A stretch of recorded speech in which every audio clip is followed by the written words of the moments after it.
Mi cuñada me grabó en secreto durante 2 años y usó esas conversaciones privadas como evidencia en el divorcio de mi hermano. Cuando presentaron las grabaciones en la corte, descubrieron que todo había sido ilegal. Conocí a Valeria cuando mi hermano Pablo llevaba 6 meses con ella. Era 2018. Yo acababa de cumplir 28 años, trabajaba en marketing digital y pensaba que entendía a la gente. Pablo me llamó un martes por la noche. Quiero que la conozcas bien. Es diferente. Diferente. Esa palabra debería haber sido una alarma. Llegué a su departamento un sábado. Pablo pidió sushi. Valeria llegó 20 minutos tarde con una excusa sobre el tráfico. Me dio 2 besos. Pidió vino blanco. Todo normal. Hablaron de su trabajo en recursos humanos. Contó una historia graciosa sobre un empleado que renunció por correo electrónico. Reí. Pablo la miró como si fuera la persona más fascinante del mundo. No vi nada raro. Y eso fue exactamente lo que ella quería. Durante los siguientes 2 años, Valeria se convirtió en parte de la familia. Venía a las cenas de los domingos. Organizó el baby shower de mi prima. Ayudó a mi mamá cuando operaron a mi papá de la rodilla. Llevaba postres caseros que siempre eran buenos, pero no increíbles. Justo lo suficiente para que nadie sospechara. Se casaron en 2019. Una ceremonia pequeña. Mi mamá lloró. Pablo dijo un discurso que preparó durante 3 semanas. Valeria lo besó y todos aplaudimos. En 2020 nació Mateo. En 2021 llegó Sofía. Pablo dejó su trabajo en una consultora para abrir su propia agencia de publicidad. Trabajaba desde casa. Valeria seguía en recursos humanos,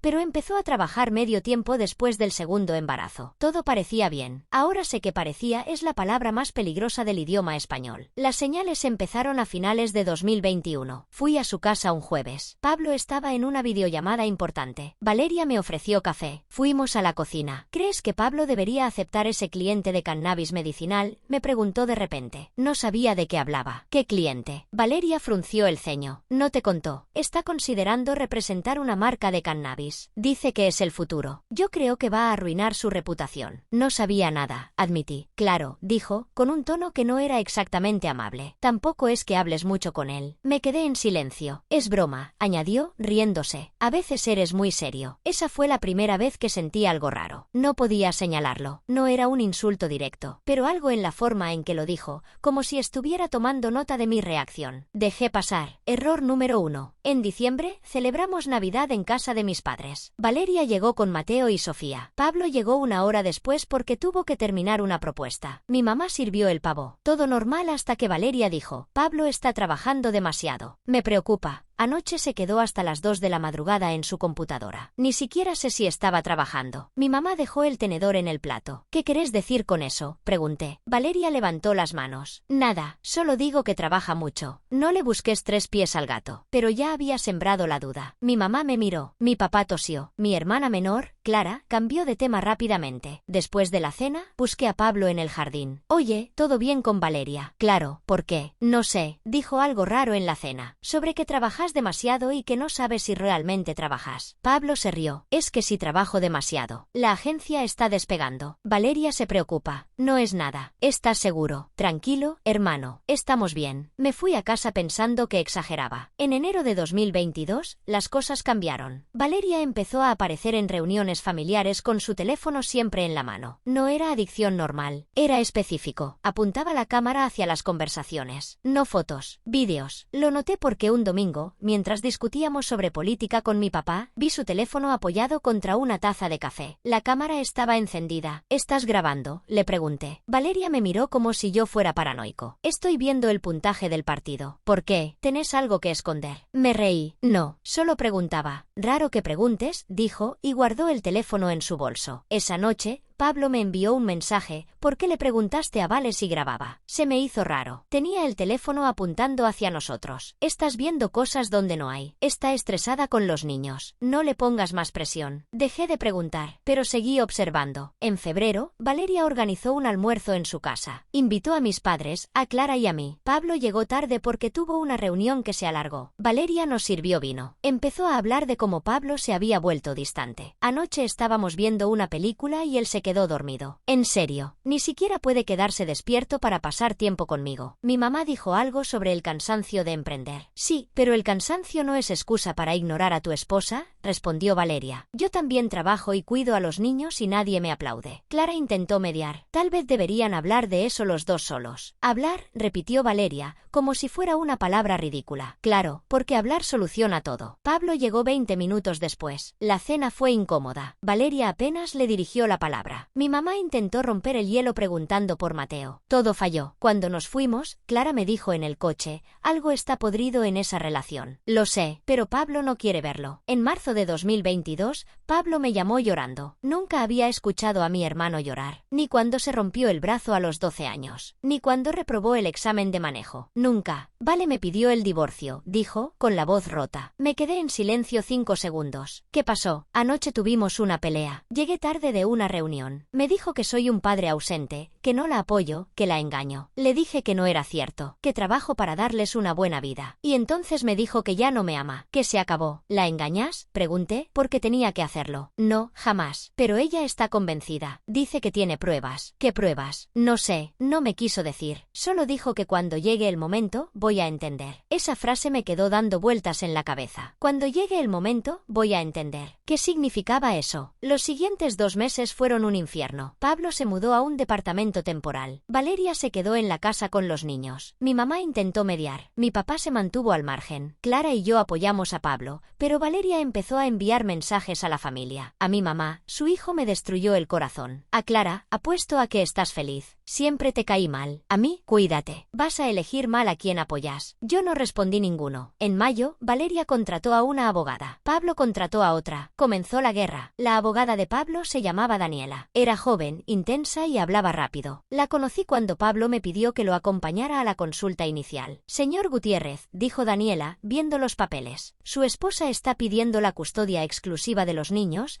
manutención del 40% de sus ingresos, y la casa conyugal. Pablo palideció. La custodia exclusiva. ¿Pero por qué? Según la demanda, usted es un padre negligente que prioriza el trabajo sobre sus hijos. También menciona conductas que ponen en riesgo el bienestar emocional de los menores, pero no especifica cuáles. ¿Eso es mentira?, susurró Pablo. Daniela lo miró fijo. Necesito que sea honesto conmigo. Hay algo que pueda usarse en su contra. Infidelidad, problemas con el alcohol, violencia doméstica. No, jamás. He sido un buen padre. Trabajo mucho, sí, pero porque quiero darles una buena vida. Nunca he levantado una mano contra ella ni contra los niños. Daniela asintió. Entonces vamos a pelear. Pero necesito saber qué pruebas tiene ella. Porque nadie pide custodia exclusiva sin algo concreto. Ese algo concreto apareció un mes después. Valeria presentó una carta de testigos que nunca se identificaron. Una evaluación psicológica hecha por un profesional que resultó ser amigo de su prima. Y una serie de transcripciones. Las transcripciones eran conversaciones. Conversaciones entre Pablo y yo. Entre Pablo y Clara. Entre Pablo y su socio de negocios. Conversaciones privadas que nadie más debería haber escuchado. ¿De dónde sacó esto?, preguntó Daniela, mostrándole una hoja a Pablo. Pablo la leyó. Su cara pasó de confusión a horror. Eso lo hablé con mi hermano en mi casa. En mi estudio. A puerta cerrada. ¿Estás seguro? Sí. Fue en febrero. Le estaba contando que tenía miedo de que la agencia quebrara. No había nadie más en la habitación. Daniela miró las otras hojas. Aquí hay 32 transcripciones. De diciembre de 2020 a abril de 2022. Conversaciones con usted, su hermana, su socio, incluso su mamá. Mi mamá, mi propia madre había sido grabada sin saberlo. Pablo se levantó de la silla. ¿Cómo hizo esto? Puso cámaras en mi casa. Daniela negó con la cabeza. No lo sabemos todavía, pero estas transcripciones son el centro de su caso.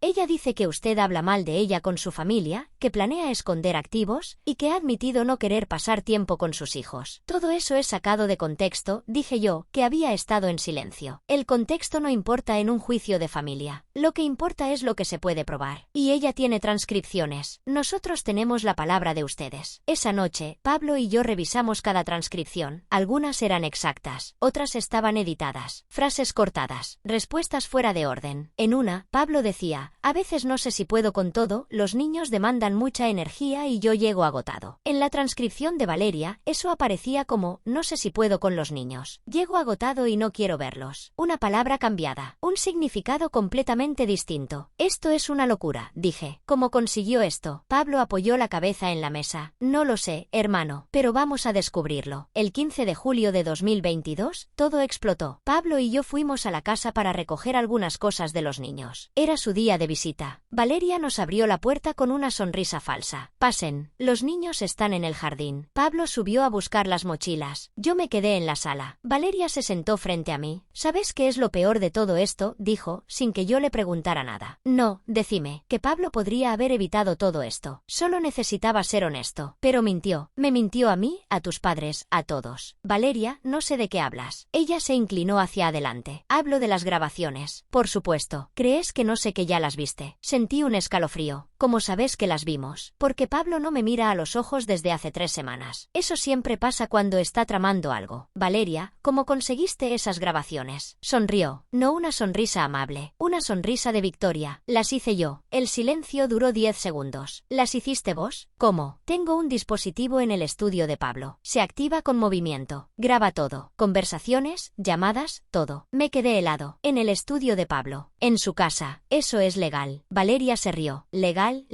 Él me dio acceso a la casa. Es mi casa también. No necesito su permiso para poner un dispositivo de seguridad. De seguridad. Eso es lo que le vas a decir al juez. No le voy a decir nada, porque no voy a necesitarlo. Con las transcripciones es suficiente. Pablo bajó las escaleras en ese momento. Escuchó la última parte. Vi cómo su cara se descomponía. ¿Grabaciones?, preguntó, aunque ya lo sabía todo. Vos me grabaste. Valeria se paró. Te tengo cansado de mentiras, Pablo. Hice lo que tenía que hacer para proteger a mis hijos. ¿Protegerlos de qué? De su padre. De un padre que no está presente. Que prefiere su negocio antes que ver a Mateo jugar al fútbol. Que llega tarde a las citas médicas. Que nunca fue a una reunión de la escuela. Trabajo para pagar la escuela, gritó Pablo. Y he ido a 3 reuniones este año. Vos solo no querés que vaya. Valeria sacó su teléfono. ¿Ves? Esto es lo que digo. Agresividad, violencia verbal. Tengo todo grabado. Esta conversación también. Pablo dio un paso atrás. ¿Nos estás grabando ahora mismo? Sí, y tengo todo el derecho. Estoy en mi casa. Yo intervine. Valeria, eso no es legal en este estado. Se necesita el consentimiento de ambas partes para grabar conversaciones privadas. Ella me miró como si fuera un insecto. Eso es en espacios públicos. Esto es mi casa. Y no me vengas con leyes, no sos abogado. Pero conozco a uno. Y te aseguro que va a tener mucho que decir sobre esto. Valeria guardó el teléfono. Hagan lo que quieran. Yo ya tengo lo que necesito. Se fue a la cocina. Pablo y yo nos quedamos en la sala, temblando de rabia. Ella nos ha estado grabando, dijo Pablo en voz baja. 2 años. 2 años escuchando todo lo que decíamos. Lo sé. ¿Qué hacemos? Llamamos a Daniela. Ahora mismo. Daniela nos citó al día siguiente en su oficina. Trajimos todas las transcripciones, los correos que Valeria había enviado, y un recuento de lo que habíamos escuchado en su casa. Daniela leyó todo en silencio durante 20 minutos. Luego levantó la vista. Esto es gravísimo. Si ella realmente grabó conversaciones sin el consentimiento de los participantes, está violando la ley de escuchas del Estado. ¿Es un delito grave? ¿Delito grave?, pregunté. Sí, prisión de hasta 3 años, multa de $10.000 y pérdida total de credibilidad en el caso de familia. Pablo respiró hondo. Entonces podemos usarlo. Daniela negó con la cabeza. No es tan simple. Primero tenemos que probar que las grabaciones fueron ilegales. Segundo, tenemos que pedir al juez que las desestime como evidencia. Tercero, tenemos que demostrar que Valeria sabía que era ilegal. ¿Cómo probamos todo eso? Necesitamos el dispositivo. Sin el dispositivo físico, es su palabra contra la de ella. Ella puede decir que solo usó grabaciones de seguridad del hogar. Nosotros tenemos que demostrar que fue espionaje deliberado. Espionaje, dijo Pablo. Mi esposa me espió. Sí, eso es exactamente lo que hizo. Pasamos las siguientes 3 semanas construyendo el caso. Daniela contrató a un perito informático. Pablo y yo revisamos la casa buscando el dispositivo. Lo encontramos el 3 de agosto. Estaba detrás de un cuadro en el estudio. Un micrófono diminuto, conectado a un grabador digital escondido en un falso enchufe. La memoria tenía grabaciones de 18 meses. Archivos organizados por fecha y hora. Cuando el perito lo analizó, descubrió algo peor. No solo grababa conversaciones, también tenía un módulo de transmisión. Valeria podía escuchar en tiempo real desde su teléfono. Había estado escuchando a Pablo mientras él trabajaba, mientras hablaba con sus socios, mientras llamaba a mi mamá mamá para pedirle consejo sobre sus hijos. Todo. 2 años de privacidad destruidos. Pablo vomitó cuando lo supo. Daniela presentó una moción de desestimación de las pruebas el 20 de agosto. El argumento era simple: las grabaciones violaban la ley de consentimiento bilateral del Estado. En la audiencia preliminar, la abogada de Valeria intentó defenderlas. Las grabaciones fueron hechas en el domicilio conyugal, con un dispositivo de seguridad doméstica. Mi clienta tenía derecho a monitorear su hogar. Daniela respondió: el dispositivo no era de seguridad. Estaba oculto detrás de un cuadro, apuntando específicamente al estudio del señor Gutiérrez. No grabó áreas comunes como la sala o la cocina. Solo el estudio, un lugar donde el señor Gutiérrez tenía reuniones privadas. El juez, un hombre de unos 60 años llamado Rivas,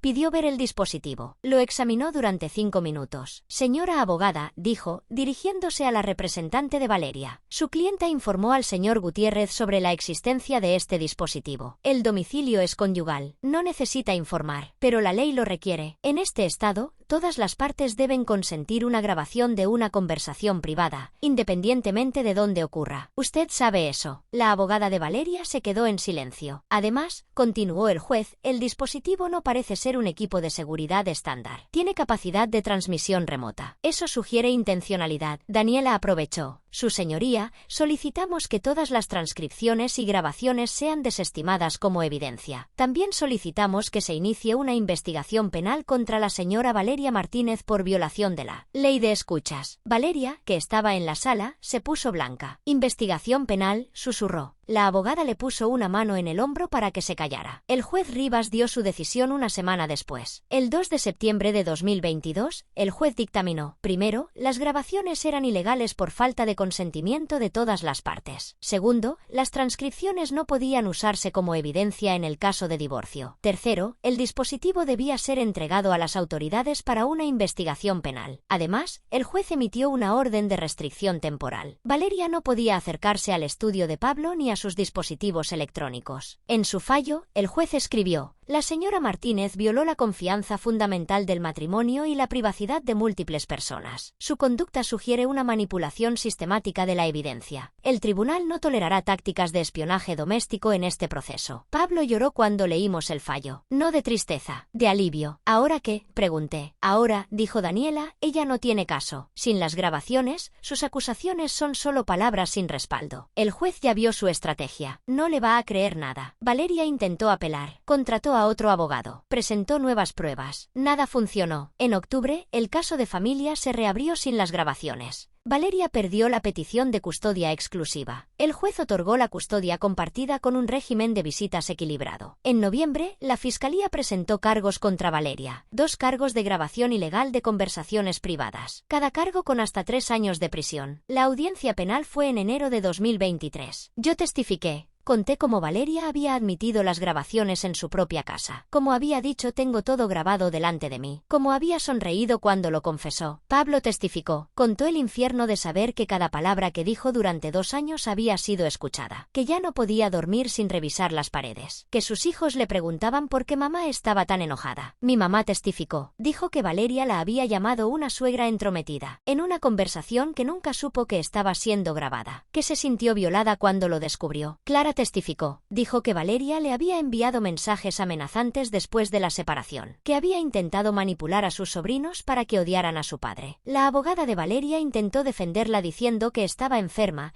que necesitaba tratamiento psicológico, que el estrés del matrimonio la había llevado a tomar malas decisiones. El juez penal no compró el argumento. La señora Martínez no cometió un error. Diseñó un sistema de espionaje. Lo mantuvo durante 2 años. Lo usó para manipular un proceso legal. Esto no es enfermedad. Es premeditación. La sentencia fue 18 meses de prisión, suspendidos por buena conducta, 3 años de libertad condicional, prohibición de usar dispositivos de grabación, 200 horas de servicio comunitario y una orden de alejamiento de Pablo y de mí por 1 año. Valeria no fue a la cárcel, pero su vida quedó destruida. Perdió su trabajo en recursos humanos cuando la empresa se enteró. Su abogada la abandonó. Sus amigos dejaron de llamarla. Su propia familia la cuestionó. Y lo peor, perdió la custodia de los niños durante 6 meses. El juez de familia, basándose en el fallo penal, modificó el régimen. Pablo tendría la custodia principal. Valeria, visitas supervisadas. Mis sobrinos no entendían por qué no podían quedarse con su mamá los fines de semana. Pablo tuvo que explicarles, con palabras de niño, que su mamá había había cometido un error muy grave y que necesitaba tiempo para mejorar. Mateo, que tenía 4 años, preguntó: «¿Mamá es mala?». Pablo no supo qué responder. Han pasado 14 meses desde la confesión de Valeria, 8 desde el juicio penal, 6 desde que Pablo recuperó algo parecido a la normalidad, pero nada volvió a ser igual. Pablo va a terapia 2 veces por semana. Aprendió que la relación con Valeria tenía señales de abuso psicológico desde el principio. Las grabaciones fueron solo la punta del iceberg. El control, la manipulación, las mentiras, todo estaba ahí desde el día que se conocieron. Él no lo vio. Ninguno de nosotros lo vio. Yo también fui a terapia. 6 sesiones. Suficientes para entender que no confío en nadie como antes. Cada vez que alguien deja su teléfono boca arriba en una mesa, mi corazón se acelera. Cada vez que una amiga me dice tengo que contarte algo en privado, pienso en micrófonos ocultos. Mi mamá cambió todas las cerraduras de su casa. Mi papá compró un detector de cámaras. Clara borró todas sus redes sociales. Una persona destruyó la privacidad de una familia entera. Y lo peor es que Valeria nunca pidió perdón. Nunca admitió que estuvo mal. En su cabeza, ella era la víctima. Pablo era el malo.